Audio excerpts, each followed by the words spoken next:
bienvenue dans l'émission Parole de Femmes. Nous faisons le ménage depuis le début de la semaine et nous allons continuer aujourd'hui faire le ménage dans les relations. Alors je vous arrête tout de suite, on ne jette personne violemment de nos vies.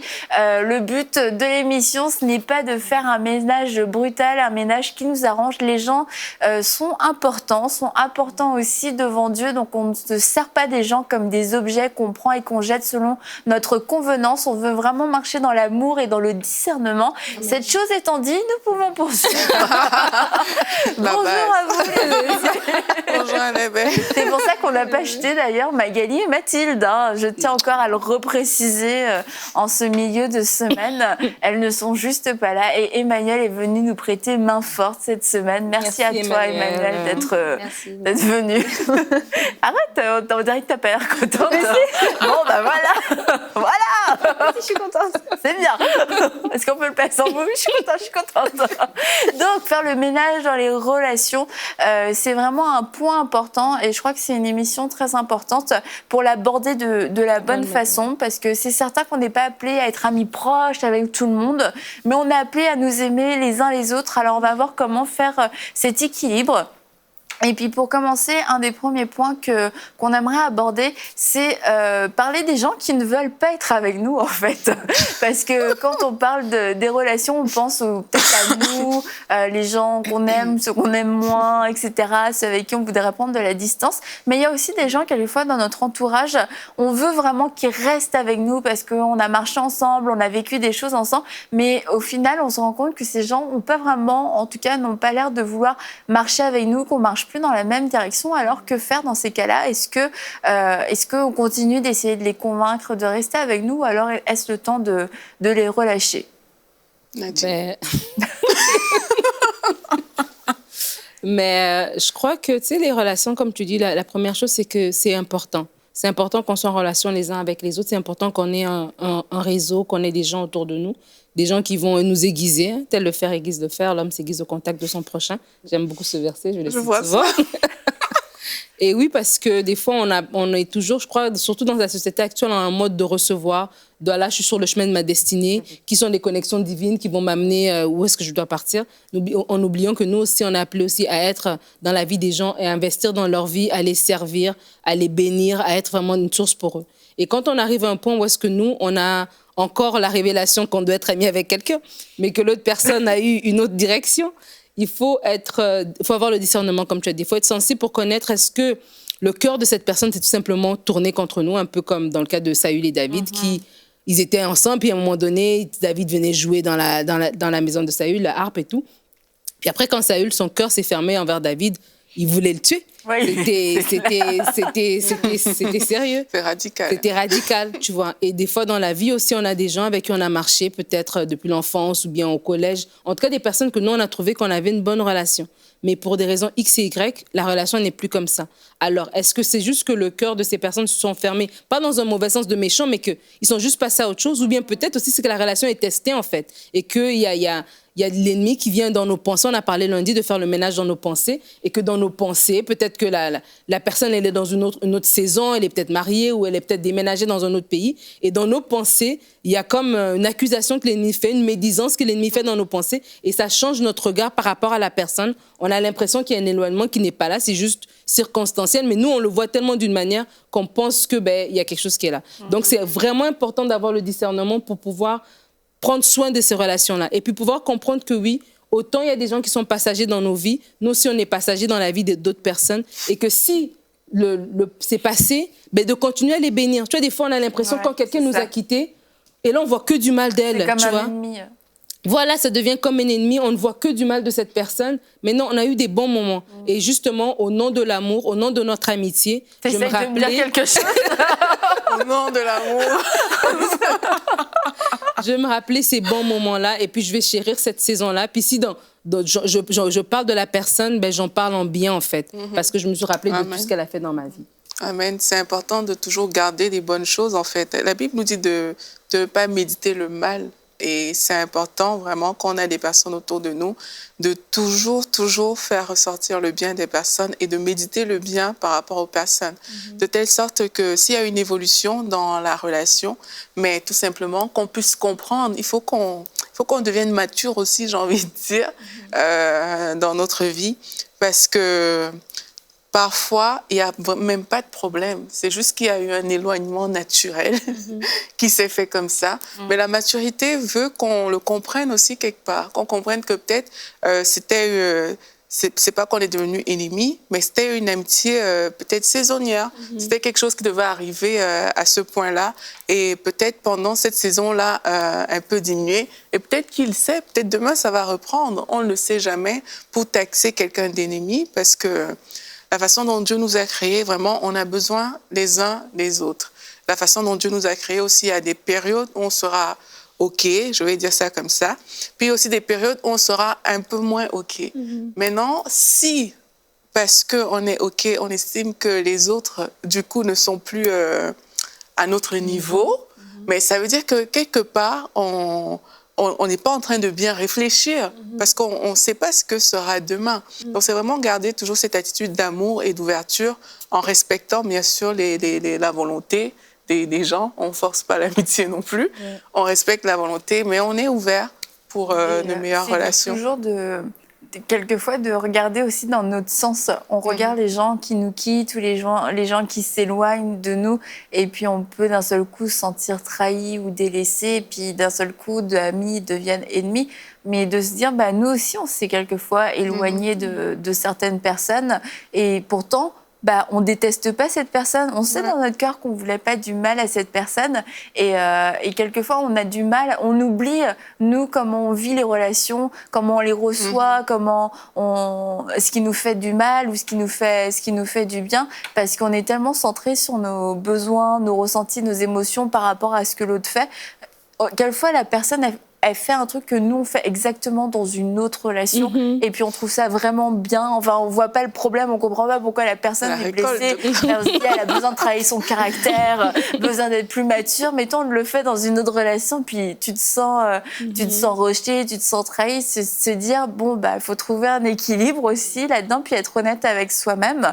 Et quand la Bible nous dit d'aimer son prochain comme soi-même, c'est aussi dans ce sens-là. Il y a des choses, on nous a fait grâce, et puis il faut apprendre à faire grâce aux gens, parce que les gens sont pas parfaits. Et moi aussi, j'ai dit quelque chose et j'ai pas compris que ça avait fait de la peine à la personne, mais le jour où on me le dit, c'est de réaliser, ok, ça fait de la peine, c'était pas gentil ce que j'avais dit, et je comprends pourquoi il y a eu certaines réactions. Mais vraiment, le point à retenir aussi, c'est pas parce que les gens nous quittent que ces gens deviennent forcément des ennemis. Des fois, faut aussi apprendre, faut regarder les choses mettre en perspective, en fait.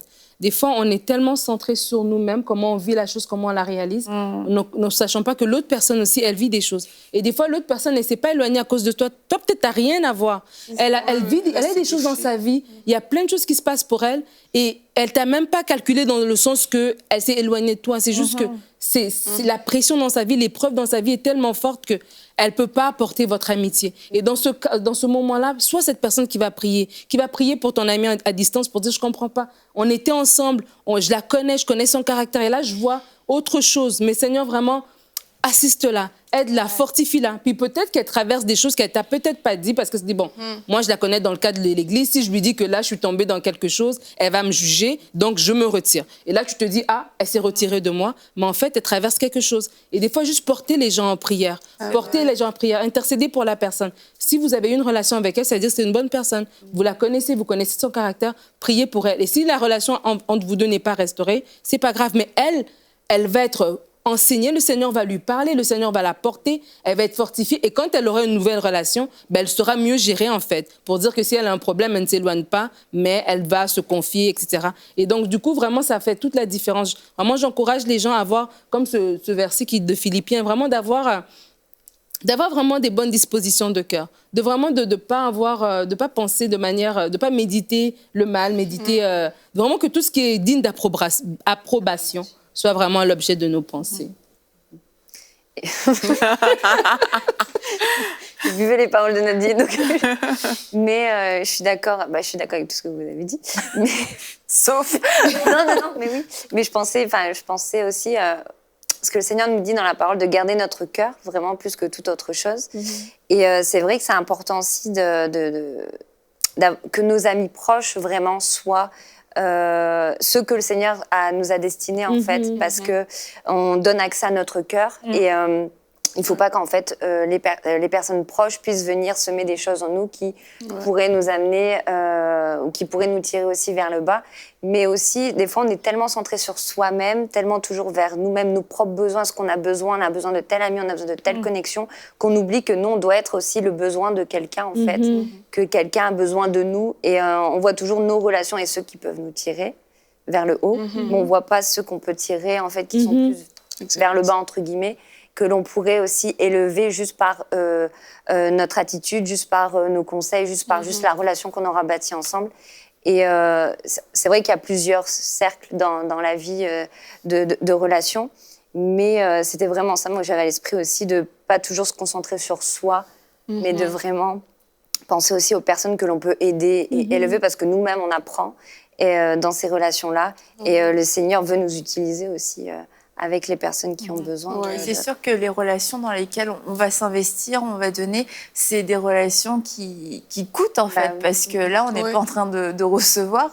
Et quelquefois, c'est pénible, ça demande du temps, de la patience, etc. Et c'est certain que si on est égoïste sur notre route, on n'a pas le temps de s'arrêter pour ces gens-là. Et c'est la parabole que Jésus a donnée avec le Samaritain.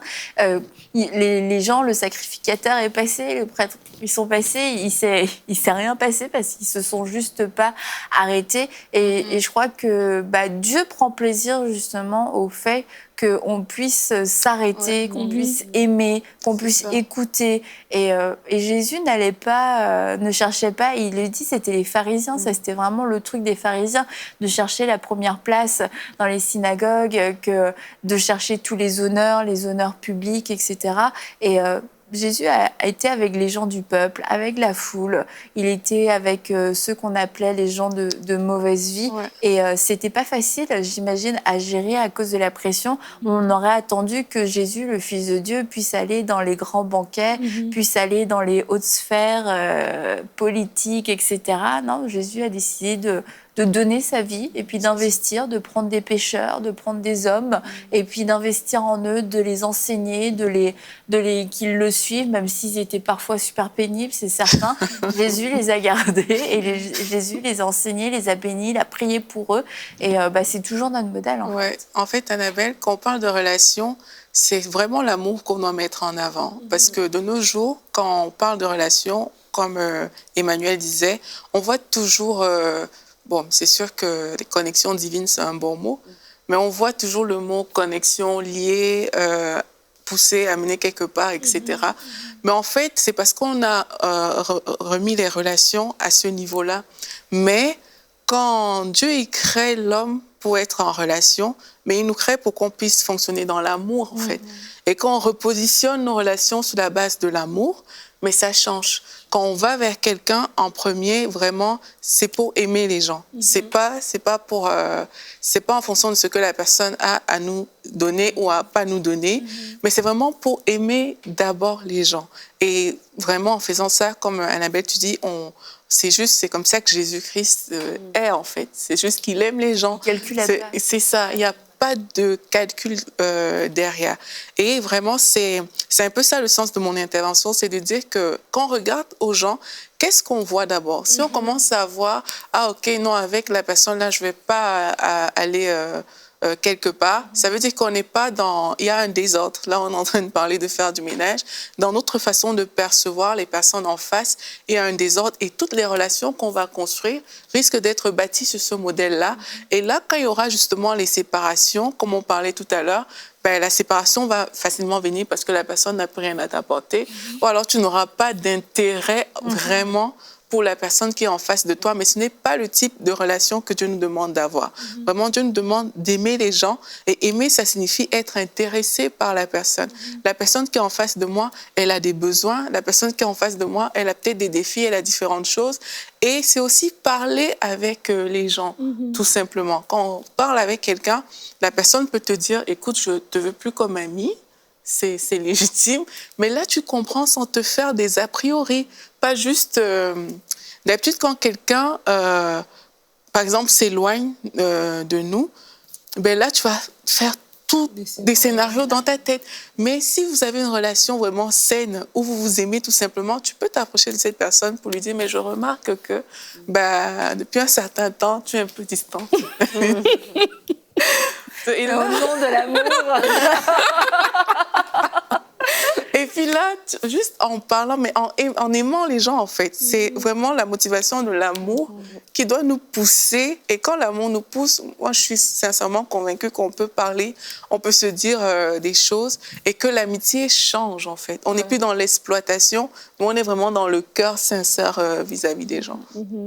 Vas-y. Non, mais moi, il y a un personnage que j'aime beaucoup dans la Bible, c'est Jonathan. Et j'aime beaucoup Jonathan. Et je crois qu'alors qu'on parle des relations, c'est sûr que Jonathan et David sont un exemple clé, mais alors qu'on parle dans le sens que tu dis, Aurélie, on a dit hier et avant-hier que c'est notre communion avec Dieu qui va nous dicter dans notre agenda, dans le ménage qu'on doit faire. Mais je crois qu'on doit prier pour nos relations également. Et prier pour qu'on soit ces personnes-là, ces Jonathan-là dans la vie des gens, des personnes qui encouragent et tout, et que Dieu lui-même amène les bonnes relations pour nous. Je dis ça pourquoi? Parce que quand Jésus a vu Pierre et ses amis, il a dit, venez, je ferai de vous des pêcheurs d'hommes, qu'ils étaient des pêcheurs de poissons. Jésus a vu quelque chose qu'eux-mêmes peut-être n'étaient même pas peut-être, ils n'étaient pas conscients de ça. Et je crois aussi qu'au lieu d'avoir des relations intéressées, au lieu de regarder les gens en fonction de dire, je ne sais pas moi, je vais être designer de mode, je me fais amie avec des gens qui travaillent dans le domaine et je pense que c'est par là que je vais monter. Mais peut-être que toi, là, ton Jonathan, là, c'est peut-être une madame qui n'a rien à voir. Mais il y a quelque chose en elle, elle a la façon de te parler, elle sait connecter avec toi, elle va pouvoir te conseiller. Et c'est ça, cette personne-là. Et vraiment que Dieu nous amène à voir les gens selon leurs vraies valeurs. Comme ça, on ne va pas prendre des amitiés intéressées. Et des fois, c'est même pas intéressé dans le mauvais sens. Des fois, tu te dis, je vais me faire amie avec une femme super spirituelle. Comme ça, on va prier et puis elle va me... Mais toi, peut-être, tu as besoin d'une madame qui va juste te parler sur le tempérament, tu vois, t'as même pas besoin, il y a des domaines que ça prend même pas la prière, ça prend juste quelqu'un qui te conseille bien, quelqu'un qui parle bien avec toi, tu vois. Des fois, on a des amis qui parlent facilement et toi, maintenant, tu médis.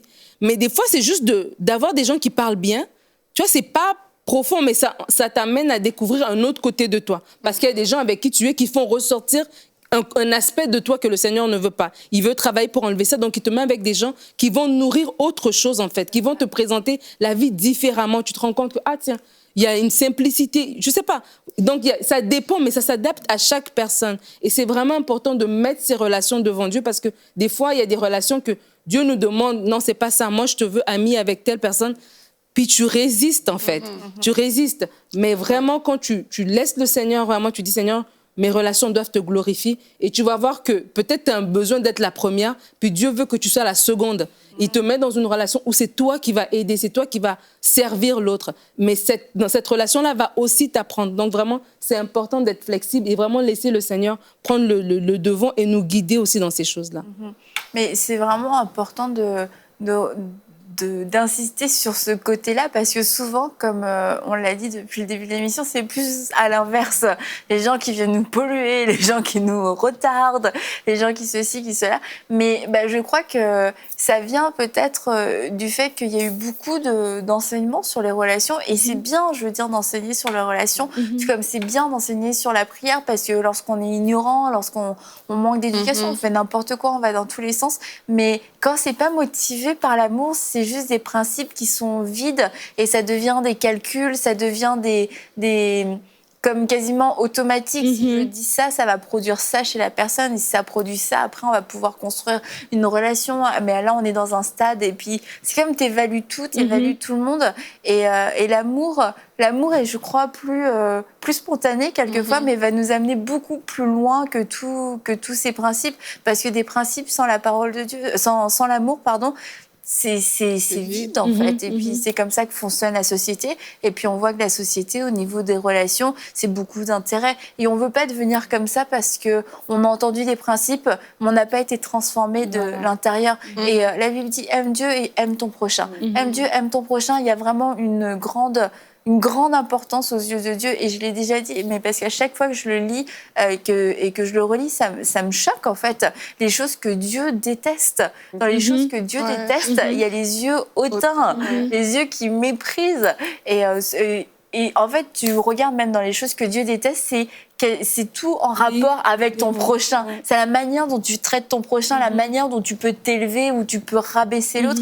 C'est tellement important aux yeux de Dieu, la manière dont on va traiter les autres personnes. Et c'est d'être, oui, bah ok, il y a les gens, etc. Mais moi, comment est-ce que je suis dans mes relations? Est-ce que je suis intéressée? Est-ce que je suis juste? Est-ce que je suis fidèle? Est-ce que j'honore mes amis? Est-ce que je les célèbre? Et c'est vraiment des questions à se poser plutôt que tout le temps de se demander qu'est-ce que les autres m'apportent, qu'est-ce que les autres ne m'apportent pas. Parce que même dans notre chemin de la destinée, oui, il y a des choses à faire, c'est certain. Dieu est stratégique, mais il n'est jamais stratégique de façon injuste et sans l'amour. Il est stratégique dans son amour, dans sa justice, dans son temps. C'est de ne pas être plus stratégique que Dieu finalement et être stratège à l'extrême où on utilise les gens finalement. Parce que c'est triste quand tu étais personne, entre guillemets, et puis le jour où tu deviens quelqu'un à tes yeux ou aux yeux de je sais pas qui, et puis là, ciao tout le monde. Là, Nadine, elle commence à devenir oratrice internationale. Annabelle, Aurélie, oh, je les ai connues, ouais. Ça me dit quelque chose. Non, tu ne seras pas comme ça. Tu n'es pas comme ça, Nadine. C'est important d'être simple. Hein. Et moi, pendant qu'on parle, j'ai envie d'encourager les personnes à ne pas... on ne doit pas laisser rentrer n'importe qui dans notre vie. Ça, c'est clair. Il faut vraiment demander à Dieu, quand les gens se présentent, qui est cette personne. Ça, c'est vraiment important parce que on n'ignore pas non plus que, voilà, de la même manière que Dieu utilise des hommes, le diable utilise aussi des hommes. Donc, il y a des personnes qui peuvent rentrer dans la vie, mais avec des mauvais desseins. Mais on veut marcher dans l'amour, comme on a dit tout au long de l'émission. Et moi, je veux encourager des personnes parce que quelquefois, justement, quand les personnes se comportent mal, donc qu'elles ont un mauvais caractère apparent, on les catégorise directement comme des mauvaises personnes par rapport à notre vie. On ne veut pas aller chercher plus loin parce qu'on se dit « Ah non, mais elle ne va rien m'apporter. Elle, c'est une fille, elle pique des crises de colère toutes les 5 minutes, etc. » Et on se positionne vraiment comme ça. Mais vraiment, moi, je veux dire aujourd'hui que faut vraiment demander à Dieu, prendre le temps de demander à Dieu qui est cette personne. Parce qu'il y a des personnes que même on ne sait pas où est-ce qu'on peut, le changement qui peut arriver dans la vie des personnes parce qu'elles nous côtoient. Il y a des personnes qui n'ont connu que ça dans la vie, en fait. Mais elle ne sait même pas qu'elle fait mal, mais le fait de te côtoyer, mais en fait, la vie de cette personne est transformée. Mais si toi, tu la regardes juste avec ses yeux présents, avec ce qu'elle est aujourd'hui, et que, voilà, tu te dis, mais parce qu'elle est comme ci ou comme ça, vraiment, ce n'est pas une fille que je veux dans mon cercle. Mais là, tu ne sais pas quel est l'impact que tu aurais pu avoir dans la vie de cette personne-là. Donc, je veux vraiment encourager à ne pas se limiter à ce que les yeux physiques voient, mais aller chercher plus loin dans la présence de Dieu et dire à Dieu, Seigneur, voici une nouvelle personne, voici plusieurs personnes qui veulent rentrer dans ma vie. Qui sont ces gens? Et là, Dieu va nous permettre d'identifier avec qui on peut progresser, avec qui il faut faire plus attention, et on va vivre ainsi. Et j'aimerais ajouter qu'il y a tout un nouveau langage, un nouveau code au niveau des relations qui s'est installé avec les réseaux sociaux, avec les textos et tout ça. Il semblerait que ce langage, de toute façon, existe déjà, mais je crois qu'en tant que chrétienne, on doit s'élever au-dessus de ça. Et genre, il a vu, mais il n'a pas répondu, un tel n'a pas partagé, ou n'a pas aimé une photo, ou n'a pas... qu'est-ce qu'on peut ne pas faire ou faire pas envoyer d'emoji, ou je ne sais pas quoi. Non, mais ça, c'est des choses qui sont vraies, on en rigole, mais c'est des choses qui sont vraies, et puis qui viennent encore plus affecter notre compréhension de l'autre et polluer. Et je me dis, si nous, en tant que femmes chrétiennes, on peut s'élever au-dessus de ça, s'affranchir de ça, ne pas alimenter ça, ni chez les autres et surtout pas dans notre vie, déjà, ça va faire du bien. Puis aussi l'enseigner à nos enfants, parce que c'est vraiment tout un langage. Quelqu'un qui n'a pas aimé ta publication, quelqu'un qui n'a pas repartagé, c'est un vrai message qui t'a envoyé. Quelquefois, oui, mais ce langage, de toute façon, il est mauvais, en fait. Il ne devrait même pas exister. Et Moi, quand je regarde à mon utilisation des réseaux sociaux, ça Oh ne là veut là. rien dire qu'on n'est pas aimé ou quoi que ce soit. Parce que, voilà, ça veut rien dire. Donc, encore une fois, ça crée des incompréhensions, puis ça met des attentes sur les gens. Genre, si j'aime pas ou si j'ai pas vu son message, si j'ai vu mais que j'ai pas répondu, c'est comme, est-ce qu'on peut, genre, juste respirer et puis s'enlever cette pression et ne pas accepter de nourrir ça? Ouais. Mais Amen. déjà, les réseaux sociaux, c'est pas des vraies relations aussi. Il faut pas oublier ça, tu vois. Je pense qu'aujourd'hui, justement, ça a pris tellement de place et les gens vont voilà, t'es ami sur Internet avec quelqu'un, mais c'est pas ta vraie amie. La vraie amitié, c'est quand il y a ce partage-là. Et de fois aussi, dans l'autre sens aussi, de dire ne pas substituer les partages ou les likes, les j'aime sur des photos pour des vraies relations. Prends des nouvelles vraiment, peut-être c'est par texto ou peut-être vous aurez le temps de vous appeler, mais forger ces relations-là de cette manière-là, ne pas se cacher derrière ou de vivre les relations comme ça, parce que des fois, on est tellement dans un monde virtuel que nous-mêmes aussi, on développe des relations virtuelles et des réactions virtuelles. Une réaction virtuelle va dire si elle n'a pas aimé ma photo, donc elle n'a pas vu, mais ça ne veut pas dire qu'elle ne t'aime pas, qu'elle n'était pas intéressée. Peut-être qu'elle a vu, mais elle était à la course, elle faisait autre chose. Alors, si tu l'appelais pour de vrai et que vous aurez une vraie relation, ben, tu sauras que cette journée-là, elle était à la course, elle faisait autre chose. Voilà. Emmanuel, tu voulais ajouter quelque chose? Non, mais enfin, je rejoins tout à fait aussi, mais c'est vrai qu'il faut vraiment pouvoir aussi s'élever en fait sur tout ça et mettre vraiment, comme on a dit ça pendant toute l'émission, l'amour en fait. Je pense que quand on met l'amour en premier, le ménage se fait de manière naturelle aussi. Parce qu'en fait, on voit plus les gens de la même manière et en fait, on sera même surprise des relations qu'on va avoir parce qu'elles sont complètement dirigées de manière différente par l'esprit et on n'irait pas forcément vers ces personnes-là en fait.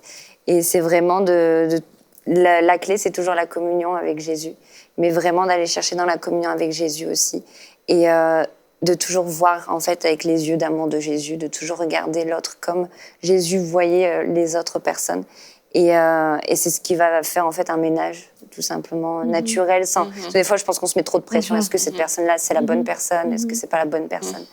Mais des fois, je crois qu'on réfléchit trop et on oublie en fait l'amour. Oui, c'est ça. Puis les gens sont pas des pions. Tu te dis, ouais. si les gens réfléchissaient comme ça sur mon cas, est-ce que je la garde, est-ce que je la jette? Tu sais, ça te ferait un peu mal. Donc, on ne veut pas le faire et on ne vous encourage pas à faire ça. On vous encourage tout simplement à aimer. Et puis, dans cet amour, Dieu vous donnera la sagesse de discerner quels sont vos amis proches, quels sont ceux qui marchent avec vous, avec qui vous devez vraiment partager, ouvrir votre cœur, quels sont les gens en qui vous devez investir, que vous devez aimer, que vous devez aussi supporter pour un temps, et quels sont les gens avec qui vous devez maintenir une certaine distance, mais toujours bénir, toujours aimer. Et encore une fois, c'est pas parce que les gens sont un peu plus loin de vous dans cette nouvelle saison que ces gens sont devenus ses amis. Donc n'utilisez pas votre bouche pour les calomnier, les critiquer, les rabaisser. Utilisez votre bouche pour les bénir, les célébrer, les honorer. Si une personne a été un ami pour vous pendant un temps, gloire à Dieu, cette personne a été un ami pour vous pendant un temps. Et Dieu vous donnera, si vous n'avez pas d'amis aussi, c'est ça, si vous n'avez pas d'amis, vraiment je prie que Dieu vous donne des amis, vous donne des yeux pour reconnaître les amis qui sont autour de vous et que vous puissiez être une source de bénédiction pour eux et que vous puissiez rencontrer ces gens qui seront aussi une source de joie pour vous. Et nous vous bénissons et nous vous disons à demain pour une prochaine émission de Paroles de Femmes.